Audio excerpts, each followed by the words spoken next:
Hi guys. Now today we are going to discuss the what is mean by chemical properties of carbon atom.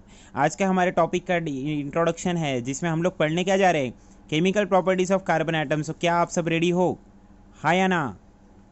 अगर हो तो सबसे पहले जल्द से जल्द कमेंट सेशन में सबके सब लिखेंगे केमिस्ट्री जिंदाबाद जिंदाबाद जिंदाबाद। क्यों? क्योंकि मुझे पता है कि ये टॉपिक पढ़ने के बाद ऑब्वियसली आप लोग स्कोरिंग करोगे और आप आउट ऑफ मार्क्स लोगे। So guys, you all are ready? Okay, comment session में सबके सब लिखेंगे जिंदाबाद केमिस्ट्री जिंदाबाद।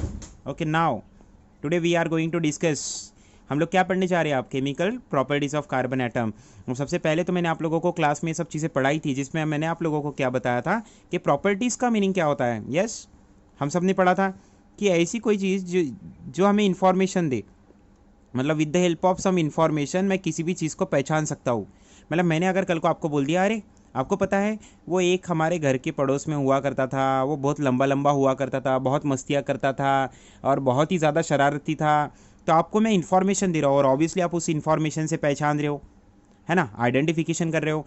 एक इन्फॉर्मेशन ऐसी थी जिसमें मैं बोल रहा था, तुझला मैदा क्या, तुझे पता है क्या कि हमारे कॉलोनी में एक लड़का हुआ करता था जो बहुत ही ज़्यादा काला था, जैसे अगर धूप में खड़ा कर दिया जाए तो कोयले की तरह चमकता था। तो अब आप कलर के बेसिस पे पहचान रहे हो, मतलब इन्फॉर्मेशन दो, एक शरारत जो वो कर रहा था, जो मस्तियाँ करता था, और एक उसकी कलर वगैरह पर। सो ऐसी इन्फॉर्मेशन हमें दो मिलती है, एक वो ऐसे दो इन्फॉर्मेशन जो हमें देता है, इसीलिए हमने प्रॉपर्टीज़ की, इन्फॉर्मेशन मतलब ही क्या है, प्रॉपर्टीज़, और हमने इसीलिए इसकी दो कैटेगरी बना दी जिसमें एक को कहा फिजिकल प्रॉपर्टीज़ और एक को हमने कहा केमिकल प्रॉपर्टीज़। तो ऐसे दो प्रॉपर्टीज़। ओके, सो ये इसका मीनिंग तो मैंने क्लास में आप लोगों को पढ़ा दिया था। अगर आपको चाहिए तो ऑब्वियसली कमेंट सेशन में बोलना, मैं इस पर एक वीडियो बना दूंगा।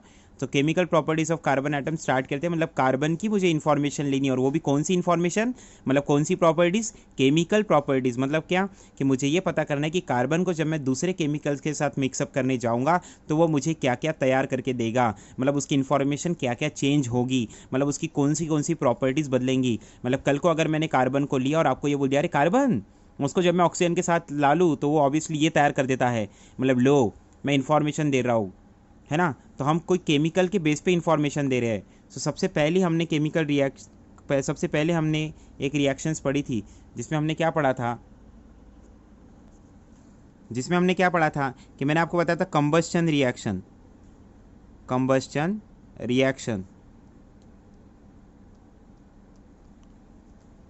अब ऑब्वियसली आप सबको कंबस्चन रिएक्शंस के बारे में पता होना ही चाहिए, और ऑब्वियसली होगा भी, सबको ही पता होगा कंबस्चन रिएक्शंस क्या होती है। मतलब किसी का भी क्या होना, बर्न होना। और आपको पता है किसी को भी बर्न करने के लिए मदद कौन करता है, हमारा ऑक्सीजन। तो जब मैं कार्बन एटम्स को लूँगा और कार्बन को जब ऑक्सीजन के सामने रखूँगा, और ऑक्सीजन वो एक एटम्स है केमिस्ट्री का जो अकेला नहीं मिलता है, जो दो के साथ मिलता है। क्लियर है? तो जब दो ऑक्सीजन होंगे और एक कार्बन होगा तो आपको पता है कि ये क्या बना लेगा, कार्बन डाइऑक्साइड। कैसे, क्या? तो इसके लिए लगता है वैलेंसी नाम का कंसेप्ट, जिस पे मैंने वीडियो बनाकर रखा है। अगर लगता है तो आप लोग जाकर देख सकते हो। क्लियर है? तो कार्बन ने जो बॉन्ड बनाया, अब ऑब्वियसली मैंने आपको इसमें बॉन्ड का भी कंसेप्ट पढ़ा था जिसमें बताया था कि सिग्मा बॉन्ड और पाई बॉन्ड बराबर है, मतलब यहाँ कितने सिग्मा होंगे, कितने पाई बॉन्ड होंगे। तो हमारी कंबस्शन रिएक्शंस तो कंप्लीट हो गई थी। अब हम लोग आगे बढ़ रहे हैं जिसमें मैं आप लोगों को बता रहा हूँ। नाउ हमारा नेक्स्ट टॉपिक है जिसमें हम लोग पढ़ने जा रहे हैं ऑक्सीडेशन रिएक्शन।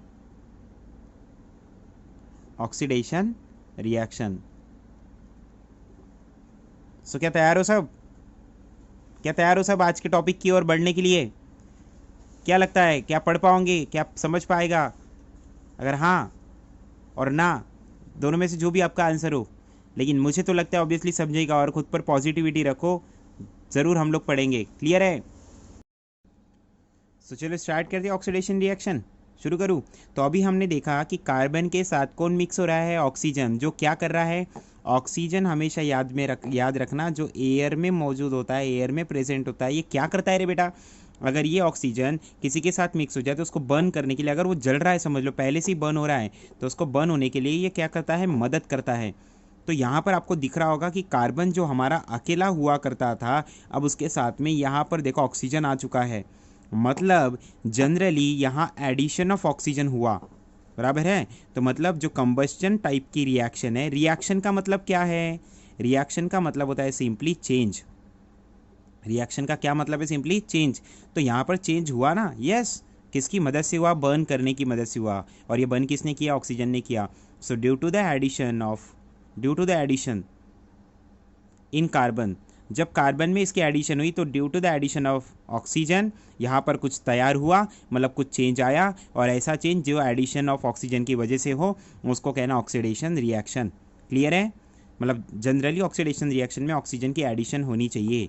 ये पहला मैंने oxidation of reaction chemical reaction chapter में हमने ये सीखा है, हो गया। तो जनरली कंबस्टन रिएक्शन में क्या हो रहा है कि ऑक्सीजन की एडिशन हो रही है। क्लियर है। अब देखो, मुझे पता है कि एटमॉस्फेयर में मेरे पास ऑक्सीजन अवेलेबल है यस। सो जहाँ ऑक्सीजन अवेलेबल है वहाँ से तो मुझे इजीली एडिशन ऑफ ऑक्सीजन हो जाएगा, मतलब मुझे वहाँ से ऑक्सीजन मिल जाएगा। लेकिन क्यों रे, जहाँ ऑक्सीजन नहीं है और अगर मुझे ऑक्सीजन चाहिए, मतलब मान लो कि मैं ऐसे जगह पर खड़ा हूँ, ऐसे प्लेस पर खड़ा हूँ जहाँ अब्सेंस ऑफ ऑक्सीजन, मतलब कोई ऑक्सीजन नहीं है, तो ऐसे वक्त मैं क्या करूँ, तो कुछ तो करना पड़ेगा ना। जैसे मान लो अगर आप कोई एक सिटी में गए और उस सिटी में आप खड़े हो और वहाँ कोई टैक्सी व्हीकल नहीं है, आप एक शानसून जगह पर खड़े हो, तो आप आपका मोबाइल निकालोगे, मोबाइल में अपनी फ़ोटो नहीं देखोगे, या मोबाइल में कैमरा ऑन करके खुद को नहीं देखोगे कैसे दिख रहे हो, देखोगे क्या, ऐसे देखोगे तो आप भयाड़ हो। तो ऐसा आप तो बिल्कुल नहीं करोगे। आप क्या करोगे, आप मोबाइल निकालोगे जिसमें आप ओला कैब वगैरह रहता है उसको खोलोगे और उसके ज़रिए आप टैक्सी बुलवाओगे, मतलब आपने किसी की तो मदद ली, हाँ या ना। अरे टेक्नोलॉजी है ये, आपने यस आपने मदद ली और इसके बेसिस पे इसकी दम पे आप लोग उसको बुला रहे हो। तो उसी तरह हमें जहाँ ऑक्सीजन अवेलेबल नहीं है और अगर हमें ऑक्सीजन चाहिए तो ऐसा कोई जो हमें ऑक्सीजन ला कर देता है। देखो, जो कोई भी आपकी मदद करे, घर दिलवाने में, एलआईसी में, किसी में भी, कोई भी चीज़ में, कार खरीदने में, कहीं पे भी, तो उसको एजेंट कहते हैं। क्या कहते हैं हम लोग उसको, एजेंट। और ऐसा एजेंट जो आपको ऑक्सीजन ला कर देगा, और जब ऑक्सीजन आएगा तो ऑक्सीजन की एडिशन होंगी, और जब ऑक्सीजन की एडिशन होंगी तो ऑक्सीजन के साथ कुछ तो भी तैयार हो जाएगा। मतलब चेंज आया, किसके वजह से आया, ऑक्सीजन की एडिशन की वजह से आया। और वो ऑक्सीजन के एडिशन की वजह से जो चेंज आया, ऐसे चेंज को कहना ऑक्सीडेशन रिएक्शन। और ये ऑक्सीडेशन रिएक्शन की किसने, ये एजेंट ने। क्यों, अगर एजेंट नहीं होता तो ऑक्सीजन नहीं आता, और अगर ऑक्सीजन नहीं आता तो ऑक्सीजन ऐड नहीं होता, और ऑक्सीजन ऐड नहीं होता तो हमें कुछ नया मिलता नहीं। मतलब ये सब कुछ हमें करवा कर दिया इस एजेंट ने। मतलब ऐसा एजेंट जो ऑक्सीडेशन करवा कर देता है उसको कहना ऑक्सीडाइजिंग एजेंट। ऑक्सीडाइजिंग एजेंट मतलब ऐसे ऑक्सीडाइजिंग एजेंट होते हैं जो ऑक्सीजन हमें अवेलेबल करवा कर देते हैं, और उनकी अवेलेबिलिटी ऑफ ऑक्सीजन की वजह से क्या होता है, ऑक्सीजन की एडिशन होती है और हमें कुछ नया मिलता है, जिसको हम लोग क्या कहेंगे, ऑक्सीडेशन रिएक्शन। रिएक्शन मतलब चेंज, तो यस होगा ना, तो हम उसको कहेंगे oxidation reaction. Is it clear to everyone? Fastly मुझे कमेंट सेशन में चाहिए यस और नो। ओके, सो मुझे कमेंट सेशन में ज़रूर लिखना, मैं रीड करूँगा कि कौन कौन लिख रहा है। Okay, so oxidation oxidizing agent, तो ऐसा कौन सा एजेंट होगा, कोई तो नाम होगा ना उसका, चुन्नू मुन्नू पिंकी पिंकी मुंकी रिंकी टिंकी, कुछ तो नाम होगा उस एजेंट का। सो एजेंट के नाम है जो स्ट्रांग होगा, मतलब जो जल्दी दे देगा लाकर, स्ट्रांग। स्ट्रांग ऑक्सीडाइजिंग एजेंट, और दूसरा होता है वीक ऑक्सीडाइजिंग एजेंट। ध्यान रखना, दो होते हैं,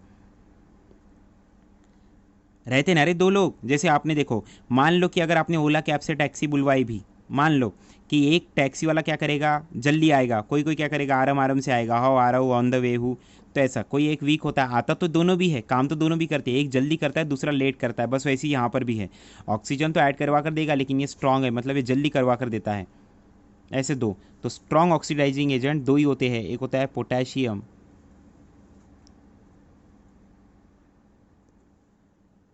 पोटेशियम पर मैग्नेट,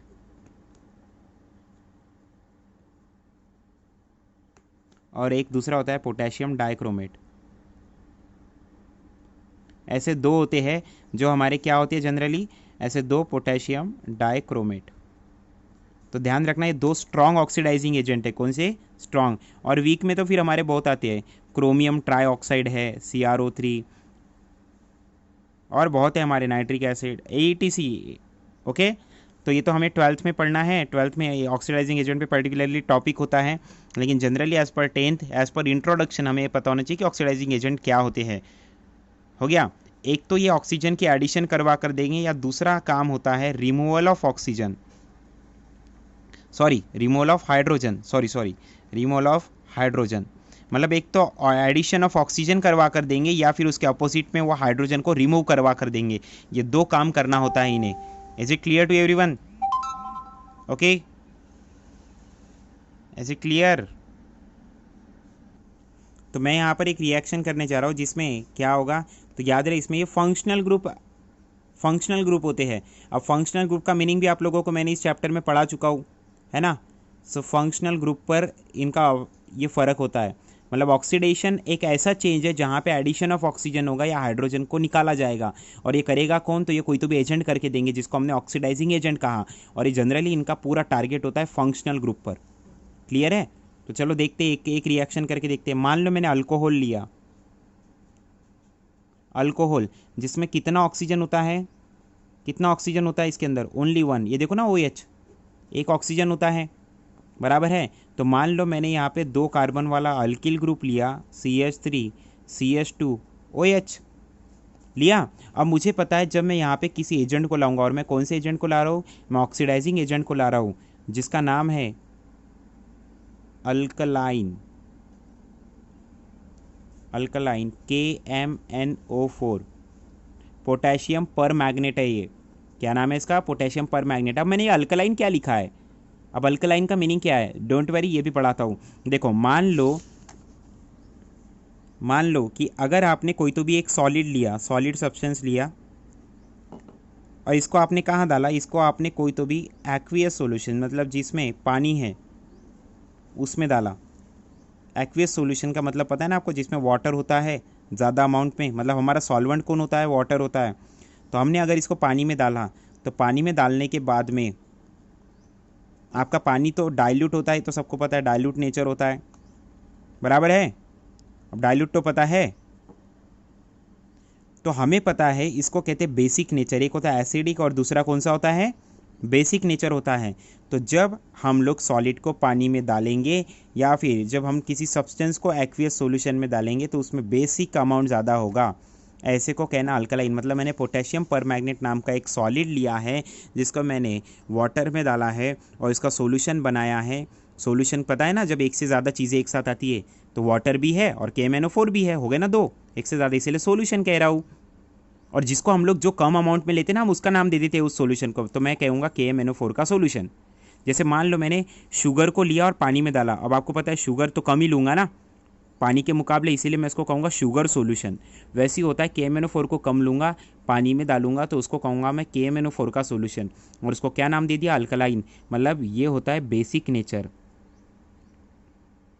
क्लियर है? और इसका जो pH होता है, अब आप कैसे पता करेंगे कौन सा सॉल्यूशन अल्कलाइन है, मतलब एसिडिक है, बेसिक है। एसिड और बेस तो पता है, तो जिसका pH 7 से क्या हो, ज़्यादा हो, pH इज़ ग्रेटर दैन 7, वो सॉल्यूशन कौन सा सॉल्यूशन कहलाता है, अल्कलाइन। पता है ना आपको? ओके। तो मान लो ये कंडीशन है रे, आपने यहाँ पे पानी में डाला है इसको, इसीलिए इसको अल्कलाइन कहा जा रहा है। तो आपने KMnO4 आपका क्या लिया, ये ऑक्सीडाइजिंग एजेंट लिया जो आपको ऑक्सीजन की एडिशन करवा कर देगा, ऑक्सीडाइजिंग एजेंट जिसका टारगेट होता है addition of oxygen, addition of oxygen, और दूसरा इसका काम होता है रिमूवल ऑफ हाइड्रोजन।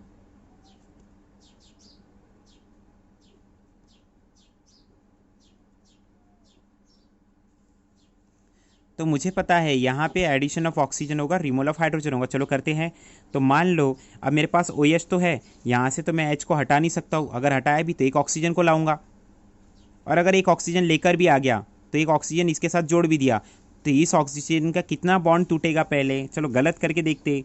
अगर आपने मान लो ये बॉन्ड तोड़ा, यहाँ पे तो कार्बन लगा हुआ है, ये तो नहीं टूटेगा। अगर ये तोड़ भी दिया तो ऑक्सीजन ऑक्सीजन जुड़ा, लेकिन एक ऑक्सीजन तो 2 बॉन्ड बनाता ना, यहाँ कितने बॉन्ड बने हैं, ओनली 1।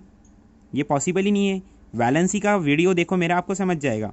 यहाँ पे तो एक ही बॉन्ड बना है, अब क्या किया जाए। तो हमें पता है अब हम क्या करेंगे यहाँ, तो ये तो पॉसिबल नहीं है। फिर हम एक काम करते ना बा, यहाँ से एक ऑक्सीजन को ऐड करेंगे। चलो एक ऑक्सीजन को ऐड करते हैं, CH3 को जैसे कि वैसे ही रखता हूँ मैं, ये कार्बन भी जैसे कि वैसे यहाँ OH रखता हूँ, हो गया। अब मुझे जो कुछ करना है मैं मिडल में करता हूँ। तो क्यों रे, अगर मैंने यहाँ से 2 हाइड्रोजन हटा दिए और एक ऑक्सीजन की एडिशन करवा भी दी, मान लो एक ऑक्सीजन ऐड हो भी गया, तो जब एक ऑक्सीजन आएगा तो एक ऑक्सीजन तो 2 बॉन्ड बनाता और कार्बन तो 4 बॉन्ड बनाते। अब इस कार्बन से अगर मैंने 2 हाइड्रोजन हटाए तो 2 बॉन्ड कम हो गए ना, और हमारा ऑक्सीजन जो आया उसको भी तो 2 बॉन्ड बनाने हैं। तो क्या ये पॉसिबल नहीं है क्या? बताओ मुझे, हाँ या ना? है ना पॉसिबल? देखो आपने यहाँ से 2 हाइड्रोजन भी हटाए, मतलब आपने रिमूवल ऑफ हाइड्रोजन भी किया और आपने एडिशन ऑफ ऑक्सीजन भी कर दी, हो गया। देखो ना, जहाँ एक ऑक्सीजन ऐड था अब वहाँ पे 2 हो चुके हैं, चेंज आ चुका है, मतलब रिएक्शन कहेंगे। और ऐसी रिएक्शन जिसमें ऑक्सीजन बढ़ गया और हाइड्रोजन घट गया, ऐसे कोई तो कहा जाएगा ऑक्सीडेशन रिएक्शन। यस, और वो किसने करवाई? KMnO4 ने करवाई, इसीलिए KMnO4 कहलाएगा oxidizing agent. Is it clear? मतलब ये आपका अल्कोहल था, ये अल्कोहल नाम का फंक्शनल ग्रुप था। ये कौन है? COOH। कौन है ये? Carboxylic acid, carboxylic acid. Okay, और इसका नाम मुझे आप कमेंट सेशन में लिखो, मुझे इसके कॉमन नेम और मुझे इसका IUPAC नेम कमेंट सेशन में चाहिए। Is it clear? Comment session में मुझे इसके IUPAC और कॉमन नेम लगेंगे, नेक्स्ट वीडियो में पूछूंगा मैं आपसे। ओके, तो कमेंट सेशन में मुझे इसके IUPAC और कॉमन नेम बताना आपने। 2 कार्बन है तो 2 कार्बन को क्या कहेंगे? फंक्शनल ग्रुप, बॉन्ड, मैंने सब नॉमेनक्लेचर पढ़ा है आप लोगों को। Is it clear to everyone? तो ये हो गया आपका ऑक्सीडेशन रिएक्शन। कार्बन कंपाउंड में केमिकल प्रॉपर्टीज ऑफ कार्बन में ये हो गया आपका ऑक्सीडेशन रिएक्शन, जिसमें एक एक्सपेरिमेंट है। वो एक्सपेरिमेंट कैसे करना होता है, क्या होता है, जिसमें आपको कुछ दिया है। अब जब हम लोग एक्सपेरिमेंट करेंगे तो एक्सपेरिमेंट वाला वीडियो मैं डाल रहा हूँ। ओके, तो ऑक्सीडेशन रिएक्शन यहाँ पे हमारी ख़त्म होती है। मिलते हैं नेक्स्ट वीडियो में। ओके, जिसमें मैं आपको एपरेटस के बारे में बताऊंगा और ऑब्वियसली इसमें मैं एक्सपेरिमेंट करेंगे हम लोग। अभी तो हमने सिर्फ थियोरटिकल पढ़ा है, अब एक्सपेरिमेंटली कैसे किया जाता है ऑक्सीडेशन रिएक्शन, ये लेकर आऊँगा मैं। Okay, so take care, best luck. Next video देखिए और कमेंट सेशन में इसके नाम लिखो और बताओ मुझे। चलो, केमिस्ट्री जिंदाबाद।